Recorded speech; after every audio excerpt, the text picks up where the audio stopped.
everyone, and welcome back to my channel. If you're seeing this, I am back from Spain from my surgery.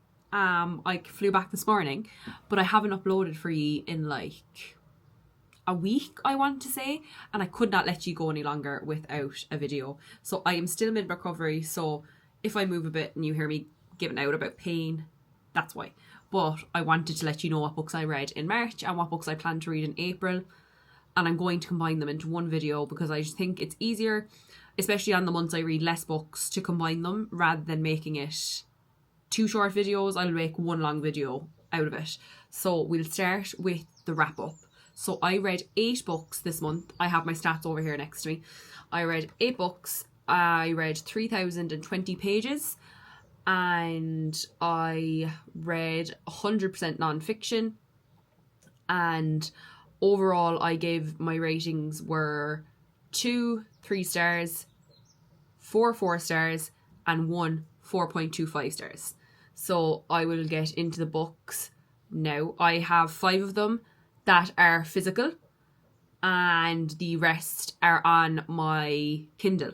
So I'll just start with the first one, which is Beautyland by Marie-Helene Bertino. This book is being released this year in 2025. It's very different. It's very literary fiction meets science fiction a little bit. So we follow our main character. I think her name is Adina. I want to say it is, yes. So I might just read out my NetGalley review for you. So I said the synopsis of this book is so intriguing, it had me feeling upset, happy and shocked at times. There was a way in which the author wrote this book that you aren't sure whether Adina is an alien or if she's actually a woman experiencing all these things in her regular life. It was so intriguing to see the thought process our character goes throughout the story. It was beautifully written and almost felt poetic at times. I love that even though we aren't sure if Adina is an alien or not, that it felt relatable as a woman reading it. Overall, I really enjoyed it. So I gave it 4 stars. Really enjoyed it. Didn't expect to because of the whole science fiction side of it, but I just feel like the way that the author wrote it, you didn't need to know whether she was an alien or not, because a lot of the thoughts that she was thinking, I was also thinking. So it was really, really interesting. The way the author did it was really, really well done. And I'd highly recommend it when it does release. I'll leave the date that it's out up here in the corner because I can't think of it off the top of my head right now. But I will let you guys know and you can go find it and get it yourselves. Next is Throne of Glass. I started the Throne of Glass series. I read Assassin's Blade first, then Throne of Glass. But Throne of Glass is the first one that came up on my list. So I read it physically. I have the full series. Buddy reading it with a friend at the moment. So read Throne of Glass, gave it 4 stars. Absolutely loved it. I'm currently filming a reading vlog for the whole Throne of Glass series. So I'm not going to go into too much depth of what I thought of the books. I'll just give you the rating and you'll see my more in-depth kind of thoughts in the vlog. I have currently read 3 of the 8 books, I think it is. And I want to know, do you want it all in one vlog, or would you like it like I'll read the first 3, upload that, read the next 3, upload that, read the last 2 or whatever, and then upload that? Or would you rather see it all in one? So let me know what you want, because I already have the first 3 parts filmed. But if you would like to see it all together or separately, just let me know below. Next was another arc I received from NetGalley, which was Julie Zhang is Dead. I gave it 3 stars. It really had me up until about the 50% mark, and then I just completely lost interest. I'll read out my review. So it follows Julie, whose influencer sister dies and she assumes her identity. I was really interested in the story at the start, and up until about 50% I thought it was going to be a 4 or 5 star, but everything after the halfway point made no sense. I felt like it didn't add to the story or seem like a natural progression of where the story could have went. The first half and the second half honestly felt like they were written by 2 different people. To me, it felt like it was written by 2 different people. The very start, I was so interested in the very start, but then after that I just couldn't. But overall, because I was with it until the 50%, that's why I gave it 3 stars. Next, I was lucky enough to receive One Golden Summer by Carley Fortune. I gave this book 3 stars. I didn't love it and I didn't hate it. I find sometimes with Carley Fortune's writing, she writes good books, but there's other authors that write the more or less the same story better. So that's why it was kind of the 3 stars. It was a bit lackluster for me. So in my review, because I post reviews of the ones with Neck Alley, so I liked both the main characters and the side characters. They all felt like they had their own personalities. Their miscommunication really took away from the story. Our FMC seemed almost desperate for him at times. It was like she didn't have her own identity if they weren't together, kind of thing. The third act breakup really brought the rating down for me. The ending felt very rushed and there was loads of issues that needed quick resolution. And then the book ended, so it felt rushed. I still enjoyed aspects of the whole book, but overall it wasn't my favourite. Next we have The Assassin's Blade, which I have physically. 4 stars. Back to our usually scheduled programming. Sorry, I have a bit of a cough. Assassin's Blade, 4 stars. Again, not going to get into it too much considering I have vlogged my thoughts throughout this whole book.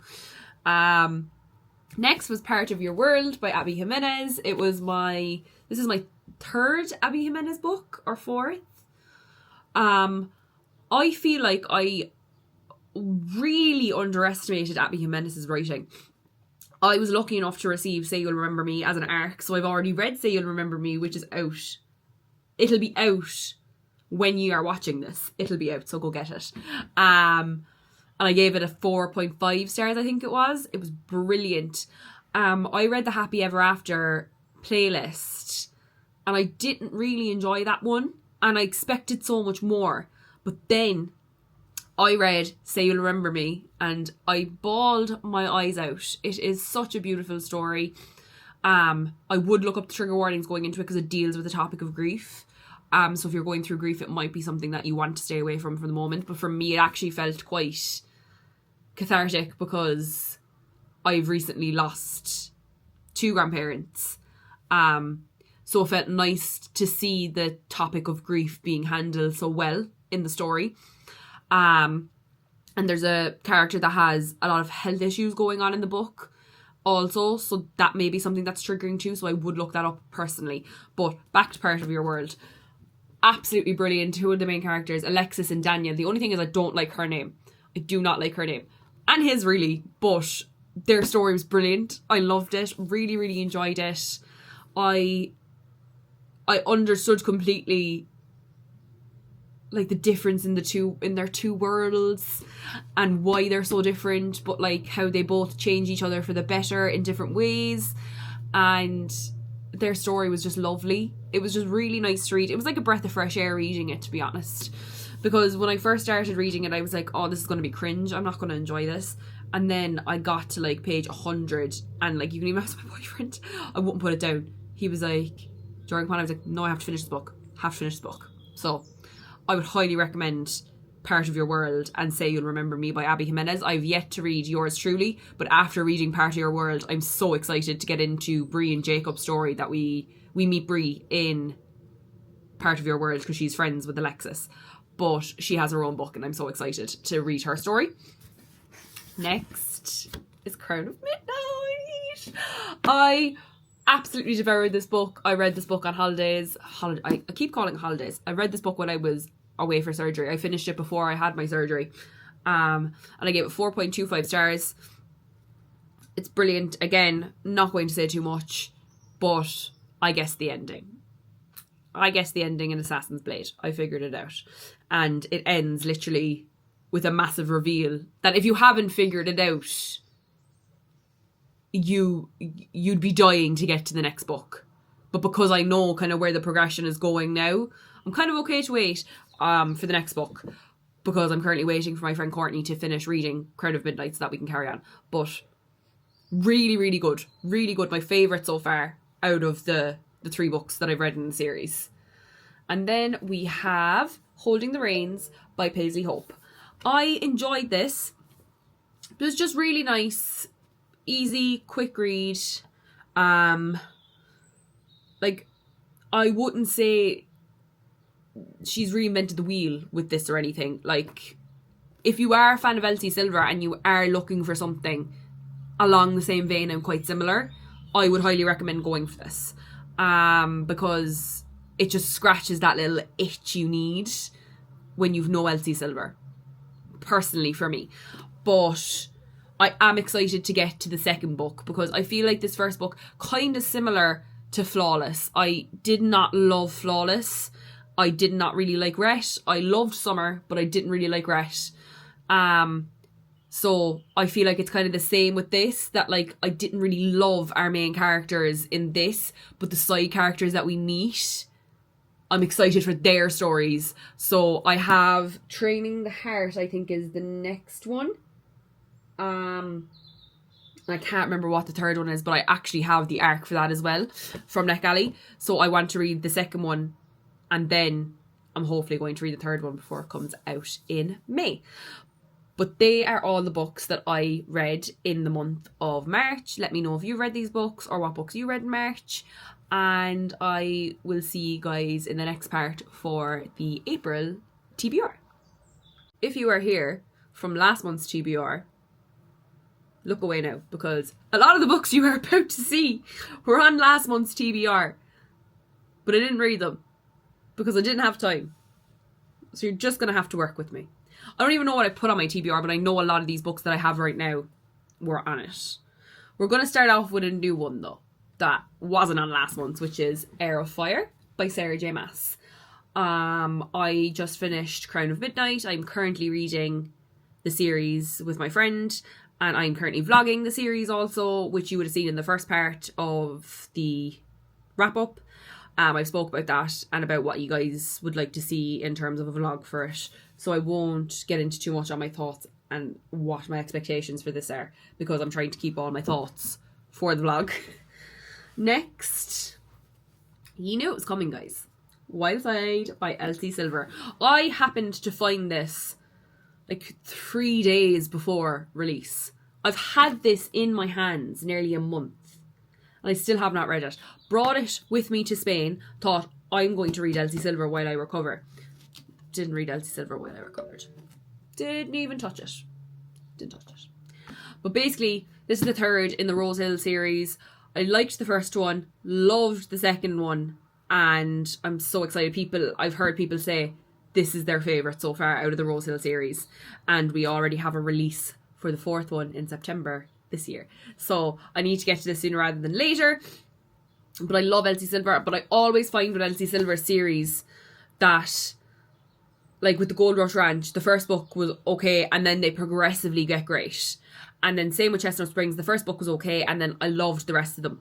And then Why Love I liked, but it wasn't my favourite. But this series is now warming up to be like one of my favourites. Like, I rated Wild Lies a lot higher than I rated Wild Love. Like, Wild Love was 4 stars, Wild Eyes was 4.5. So I'm hoping Wild Side will either be 4.75 or a 5 star.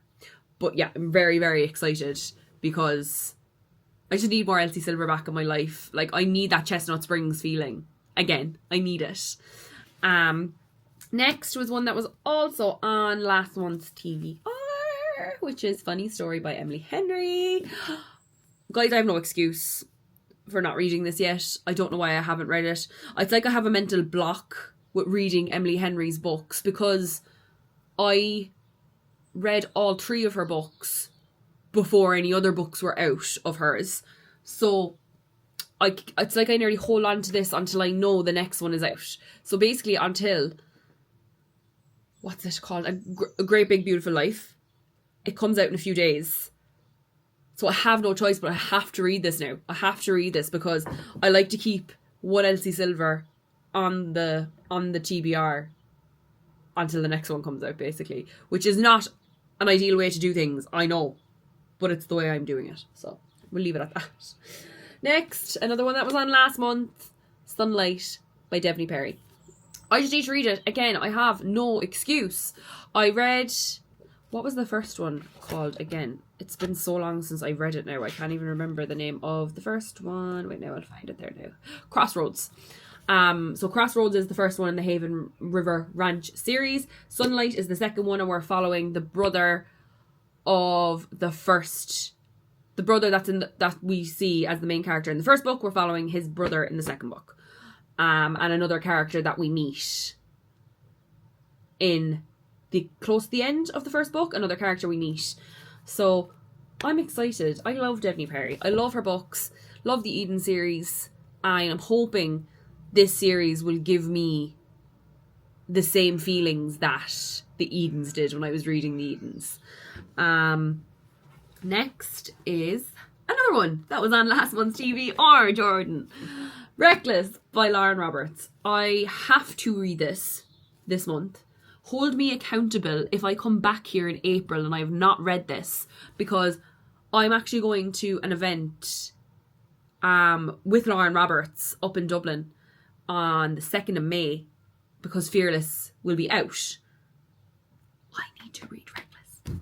Hold me accountable. I loved Powerless. It was 5 stars. I don't know why I have not read it yet, but I just haven't. I think it's because I'm reading Throne of Glass and I don't want them to overlap, but I'm just going to have to get over myself, basically. Next. Look, lads, let's say it again. Another one that was on last month's TBR. Addicted to You. I really want to finish. I want to start. I want to start the Addicted Callaway series. I want a series. I know nothing will ever give me the same feelings as Magnolia Parks did, but I want something similar. And I don't know if this is going to be similar, but I hope it is. I hope it is, like the whole drama, rich family, all that. I'm just excited. I don't know much, but I'm excited. I know some of the characters' names. All my knowledge of this series is from Larry Reeds and Sarah Crowley and Des. Those 3 people. That's where my knowledge of this series comes from. So I just need to read it, basically, and get over myself. Another one from last month's TBR. Leather and Lark by Brynne Weaver. I read Butcher and Blackbird earlier this year, or the end of last year, and enjoyed it.